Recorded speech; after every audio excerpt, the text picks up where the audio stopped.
ಇವತ್ತು ಜಿಲ್ಲಾಧಿಕಾರಿಗಳು ಜಿಲ್ಲೆಯ ಎಲ್ಲ ಶಾಸಕರನ್ನ ಒಳಗೊಂಡು ಏನು ನಾವು 8ನೇ ತಾರೀಕಿಗೆ ಹೆದ್ದಾರಿ ಬಂದ್ ಮಾಡ್ತೀವಿ, ಗೋಂಜಾಳ ಖರೀದಿ ಕೇಂದ್ರ ಪ್ರಾರಂಭ ಮಾಡಬೇಕು ಅನ್ನೋಂಥದ್ದನ್ನ ಇಟ್ಕೊಂಡು ನಾವು ಪ್ರತಿಭಟನೆ ಹಾಕ್ಕೊಂಡಿದ್ವಿ. ಅದನ್ನು ಕೈ ಬಿಡ್ರಿ, ನಾವೆಲ್ಲ ನಿಮ್ಗೆ ವಿನಂತಿ ಮಾಡ್ಕೊತೀವಿ, ನಾವು ರೈತರ ಜೊತೆಗೆ ಅದೇವಿ ಅನ್ನೋಂಥ ಮಾತನ್ನು ಇವತ್ತು ಅವರು ಹೇಳೋದ್ರ ಮುಖಾಂತರ ಸಭೆ ಕರೆದಿದ್ರು. ಆದರೆ ಇವತ್ತು ರೈತರ ಹಿತಾಸಕ್ತಿ ಕಾಯಬೇಕು ಅನ್ನೋಂಥ ವಿಚಾರ ಹೊಂದಿದಂಥ ಶಾಸಕರು ಇವರ ಖರೀದಿ ಕೇಂದ್ರದ ಮುಖಾಂತರ ಗೋವಿನಜೋಳ ಬೆಳೆದಿದ್ದನ್ನು ಯಾವ ರೀತಿ ನಾವು ಸರ್ಕಾರದ ಜೊತೆಗೆ ಮಾತಾಡಬೇಕು ಅನ್ನೋಂಥದ್ರ ಬಗ್ಗೆ ಚಿಂತನೆ ಮಾಡೋದನ್ನು ಬಿಟ್ಟು ನಮ್ಮ ಹಾವೇರಿ ಜಿಲ್ಲೆಯಲ್ಲಿ ಬೆಳೆ ಹಾನಿಯಾಗೈತಿ, ಬೆಳೆ ಹಾನಿಯನ್ನು ನಾವು ಕೊಟ್ಟೇವಿ, ಇದರ ಪ್ರಯುಕ್ತ ಈಗ ಗೋವಿನಜೋಳ ಬೆಳೆದವಿ ಅನ್ನೋಂಥದ್ದನ್ನು ನಾವು ಹೆಂಗೆ ಲೆಕ್ಕ ತೋರಿಸ್ಬೇಕು ಅನ್ನೋಂಥದ್ರ ಕಡೆ ಚಿಂತನೆ ಮಾಡಿದ್ರಲ್ಲ.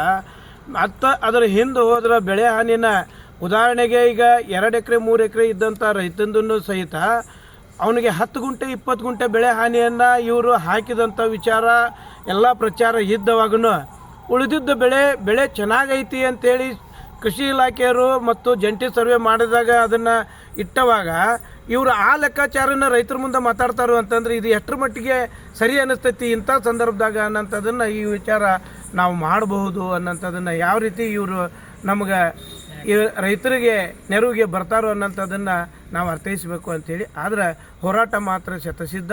ನಾವು 8ನೇ ತಾರೀಕಿಗೆ ಎಲ್ಲ ಪ್ರತಿಯೊಂದನ್ನು ತಾಲೂಕಿನಿಂದನೂ ಗೋವಿನಜೋಳ ಬೆಳೆದಂಥ ಎಲ್ಲ ರೈತರನ್ನು ಅವರ ಟ್ರ್ಯಾಕ್ಟರ್ಗಳನ್ನು ತೊಗೊಂಡ್ಬಂದು ನಾವು ಪ್ರತಿಭಟನೆಗೆ ಈಗ ಸಜ್ಜಾಗೇವಿ.